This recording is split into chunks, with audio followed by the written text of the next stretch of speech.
வணக்கம். அபிராமி அம்மை பதிகத்தினுடைய 12வது பாடல். இந்த பாடல் சாராம்சம் என்ன? ஏற்கனவே சொன்ன மாதிரி அபிராமி பட்டர் நமக்காக அபிராமியிடம் வைக்கக்கூடிய அந்த வேண்டுகோள்கள் தான் இந்த பாடல்கள் எல்லாமே. இதுல அவர் என்ன சொல்றாரு? இந்த உலக உயிர்கள் அனைத்திற்கும் அம்மையாக விளங்குகின்ற நீ, இந்த உலகத்தில் உள்ள செல்வங்கள் அனைத்திற்கும் அதிபதியாக விளங்குகின்ற நீ, என்னை ஏன் இத்தகைய வறுமை நிலையில் வைத்திருக்கிறாய்? என்னையை தடுத்தாட்கொண்டு அந்த செல்வங்களை எல்லாம் வழங்கி என்னை மேன்மையுறச் செய்தால் என்ன என்று நமக்காக கேட்கிறார். அவர் ஒரு அருளாளர். அம்மையை கண்ணார கண்டு கழித்தவர். அமாவாசை நாளில் அவருக்காக அம்மை அபிராமி அம்மை தன்னுடைய காதணிகளை கலற்றி விண்ணில் எரிந்து பௌர்ணமியை வரவழைத்தவர். அவர் அருளாளராகிவிட்டார். பிறவா பேரின்பத்தை அனுபவித்து விட்டார். இருந்தாலும் இந்த பாடல்களை எல்லாம் ஏன் பாடுகிறார்? மானிட சமுதாயம் தலைத்து பிழைத்து ஓங்க வேண்டும் என்பதற்காகத்தான் இவரை கேட்கிறார். இந்த பாட்டுல அவர் இதைத்தான் சொல்றார். பாட்டை பார்த்து கொண்டே அதுக்குரிய விளக்கத்தை சொன்னா உங்களுக்கு நன்றாக இருக்கும்.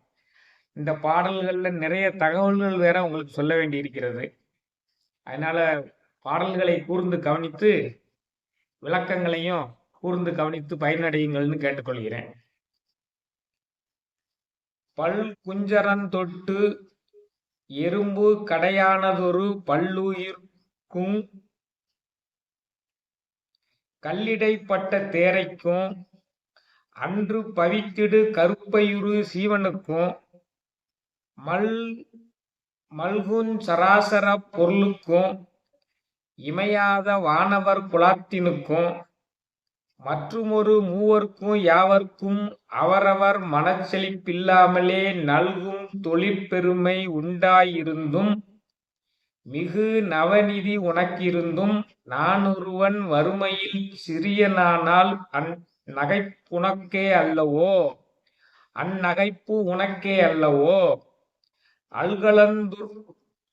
அல்கலந்துர்பர் நாடு அளவெடுக்குஞ்சோலை ஆதி கடவுரின் வாழ்வே அமுதீசர் ஒரு பாகம் அகலாத சுகபாணி அருள்வாமி அபிராமியே.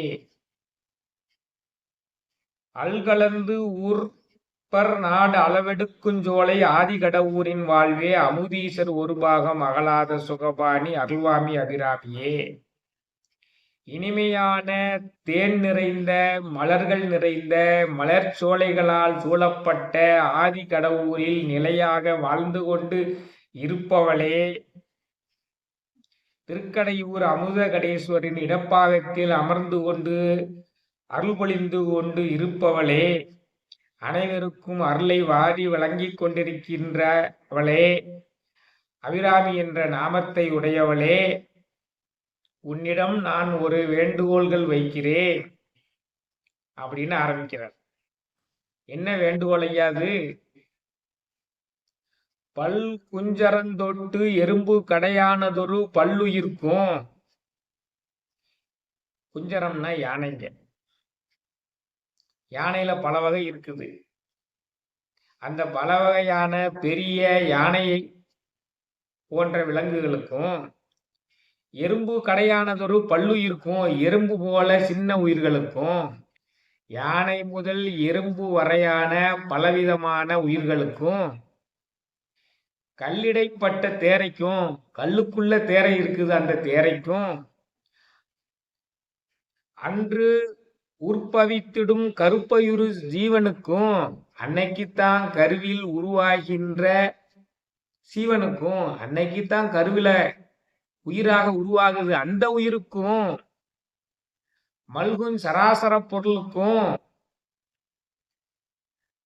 இந்த அண்ட சராசரத்தில் உள்ள அனைத்து வகையான உயிர்களுக்கும் இந்த அண்ட சராசரத்தில் உள்ள அனைத்து வகையான உயிரினங்கள் எல்லாம் என்ன? 4 கொலாம் அவர் ஊழி படைத்தன. 4 வகையான பிறப்பு வகைகள் இருக்கின்றன. சாஸ்திரத்தை நல்லா தெரிஞ்சுக்கிடுங்க. விதையிலிருந்து முளைப்பவை தாவரங்கள், முட்டையிலிருந்து வரக்கூடிய பறவைகள், கருப்பையிலிருந்து வரக்கூடிய பாலூட்டிகள் மனிதன் முதலானவைகள், வியர்வையிலிருந்து வரக்கூடிய பேன் முதலானவை 4 கொலாம் அவர் ஊழி படைத்தன. இந்த 4 வகையான பிறப்பினங்களை படைத்து இந்த 4 வகையான பிறப்பிலும் 84 லட்சம் வகையான யோனி வகைகளை படைத்து அந்த 84 லட்சம் யோனிகளிலும் ஒவ்வொரு யோனியிலும் எண்ணிக்கையில் இல்லாத உயிரினங்கள் கோடிக்கணக்கிலான உயிரினங்களை எல்லாம் படைத்து அந்த உயிரினங்கள் எல்லாம் எப்படி இருக்கின்றன? பெரிய யானையிலிருந்து சிறிய எறும்பு வரையான உயிரினங்கள், கல்லுக்குள் உள்ள தேரைகள், அன்னைக்குத்தான் கருப்பையில உருவாகக்கூடிய ஜீவன்கள், பூமியில அண்ட சராசரத்தில் உள்ள இந்த 84 லட்சம் யோனி வகையில் உள்ள கோடிக்கணக்கான உயிரினங்களுக்கும்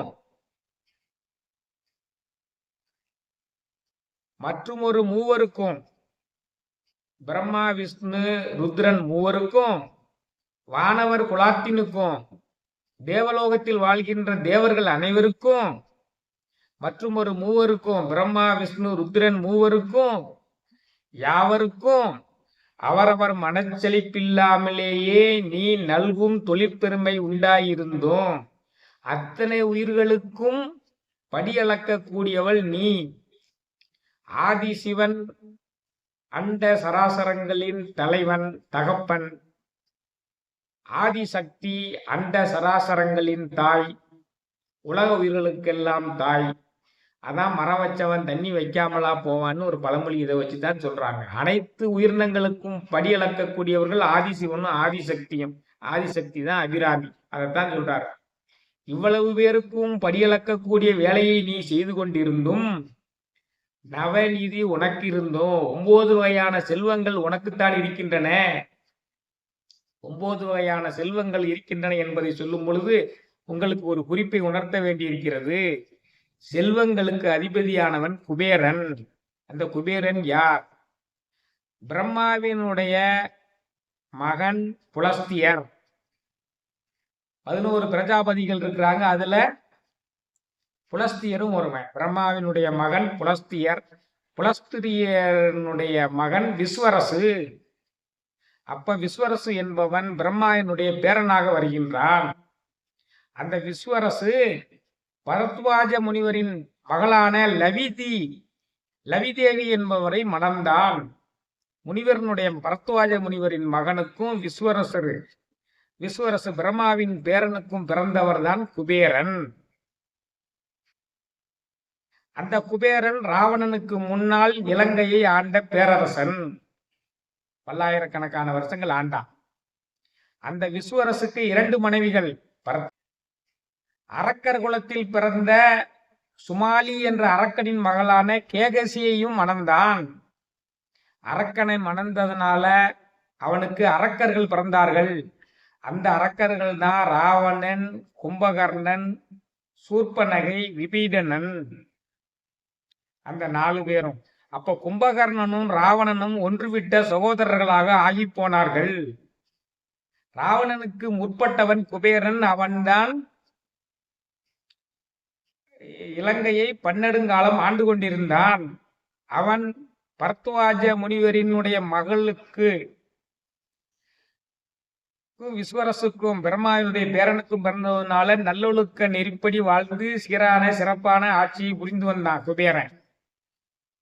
நல்ல ஆட்சியை நம்ம இருக்க விடுவாங்களா? ராவணன் என்ன செஞ்சான்? அவனை அடித்து விரட்டி விட்டு இலங்கையை கைப்பற்றி விட்டான். ஆனால் பெரும் சிவபக்தனான குபேரன் சிவனை நோக்கி பெருந்தவம் புரிந்தான்.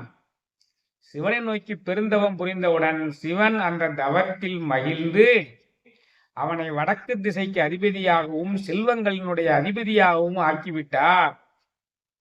அப்ப செல்வங்களின் அதிபதியாக குபேரன் ஆனது இப்படித்தான். அரச பதவியிலிருந்து அவன் விரட்டப்பட்டவுடன் சிவ யாகம் செய்து பன்னெடுங்காலம் சிவனை நோக்கி தவம் இருந்து வடக்கு திசையினுடைய அதிபதியாகவும் செல்வங்களினுடைய அதிபதியாகவும் ஆகி போனான். அப்போ இன்று அறையும் செல்வத்தினுடைய அதிபதியாக இருக்கக்கூடியவன் குபேரன். அவனுக்கு செல்வங்களை வாரி வழங்கியவன் யாரு? ஆதிசிவன். ஆதிசிவனில் பாதி யாரு? ஆதிசக்தி. ஆதிசக்தி தான் அபிராமி. அப்ப செல்வங்களின் அதிபதியான முதல் அதிபதி யாரு? ஆதிசிவனும் ஆதிசக்தியும். அந்த அபிராமி அம்மை செல்வங்களின் அதிபதியானவள். அவள்தான் தன்னுடைய செல்வத்தை குபேரனுக்கு கொடுத்திருக்கிறார்.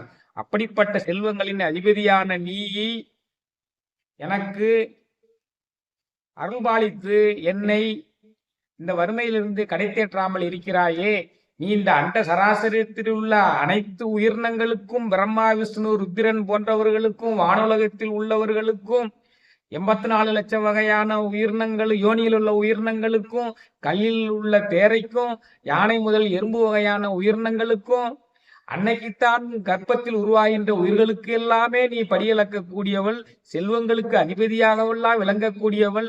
அந்த வேலையை தினந்தோறும் செய்து வரக்கூடியவளாய் இருந்தாலும் எனக்கு மட்டும் கருணை புரியாமல் என்னை வறுமையில் உழல வைப்பது ஏனம்மா என்று நமக்காக அந்த அபிராமி அம்மையுடன் கேட்கிறார்.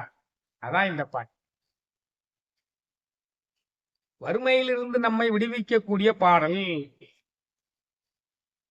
அப்ப இந்த இப்படித்தான் குபேரன் நவநிதிகளுக்கும் அதிபனானான். நவநிதிகள்னா என்ன? முதலாவது சங்கநிதி, இரண்டாவது பதுமநிதி. சங்கநிதி என்றால் சங்கு வடிவில் இருக்கும், பதுமநிதி என்றால் தாமரை வடிவில் இருக்கும். ஒவ்வொன்றும் ஒவ்வொரு வகையான செல்வங்கள். மகர நிதி சுறாமீன் வடிவில் இருக்கும், கச்சப நிதி ஆமை வடிவில் இருக்கும், முகுட நிதி தலையில் அணியக்கூடிய கிரீடம் வடிவில் இருக்கும், நந்த நிதி இன்பம் அளிக்கக்கூடிய ஒரு நிதி, நீலநிதி நீல நிறத்தில் இருக்கும், கர்வநிதி குரல் வடிவத்தில் இருக்கும், சின்ன வடிவத்தில் இருக்கும், மகாபதும நிதி பெரிய தாமரை வடிவத்தில் இருக்கும். இந்த நவநிதிகளுக்கும் அதிபனாகி போனவன் குபேரன். அவனுக்கு இந்த செல்வத்தை வாரி வழங்கியவள், நிதிகளினுடைய அதிபதியாக அவனை ஆக்கியவர் ஆதிசிவன். ஆதிசிவனில் பாதியாக இருந்ததனால் ஆதிசிவனும் ஆதிசக்தியும் தான்.